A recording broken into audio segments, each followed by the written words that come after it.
Nous sommes co-ouvriers avec Dieu. C'est pourquoi nous avons à prier. Même s'il était possible de ne jamais recevoir sur cette terre une réponse à nos prières, en atteignant le ciel, nous connaîtrions la réponse de Dieu pour chacune d'elles. Aucune prière ne reste sans réponse.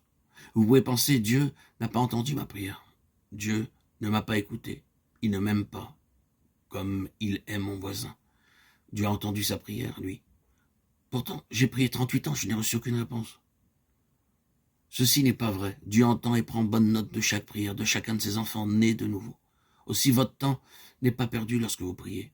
Vous travaillez comme co-ouvrier de Dieu, comme collaborateur. Quelquefois, nous nous demandons comment prier, que dire dans la prière. Les mots ne nous viennent pas facilement.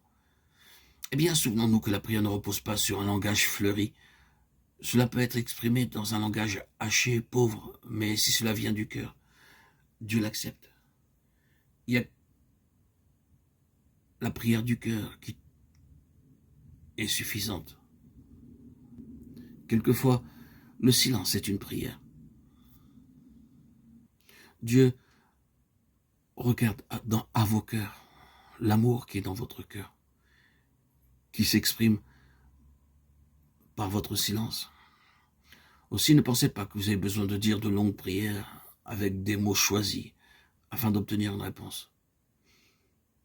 Certains pensent que s'ils avaient un livre de prière, ils seraient sûrs que Dieu répondrait à leurs prières, en le lisant simplement.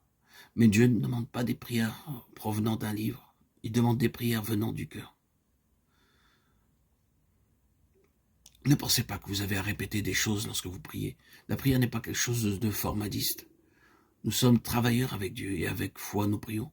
Parfois, ce qui est inexprimé, un soupir de douleur dans notre cœur, devient notre prière. Lorsque nous voyons le péché ici, la faiblesse là, nous prions.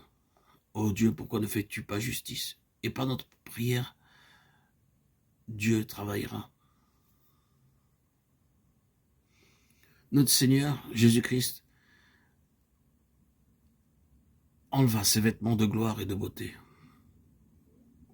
En d'autres termes, il quitta son trône céleste de gloire. Et bien qu'il fût Dieu, il devint homme pour nous. Il prit sur lui nos péchés et les emporta. Au loin, à l'image du bouc chassé dans le désert que personne ne revoyait plus, il en est de même en vérité. Quant à nos péchés, qu'il a emportés pour que plus jamais il n'y en ait le souvenir. Enfin, ce n'est qu'après qu'il eut porté son propre sang à l'intérieur du lieu très saint que Dieu fut pleinement satisfait. Hébreux 9, 11, 12. L'Écriture m'enseigne que si je me répands de mes péchés et crois au Seigneur Jésus-Christ, en croyant dans mon cœur qu'il est mort à ma place et ressuscité pour moi, alors mes péchés sont jetés derrière le dos de Dieu. Ils sont complètement effacés et il n'en reste aucun souvenir. Ils sont jetés dans les profondeurs de la mer.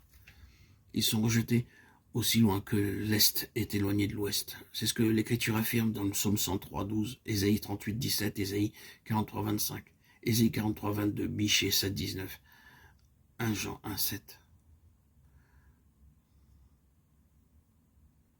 Avant que le pécheur ne soit sauvé, il y aura toujours une somme de prières.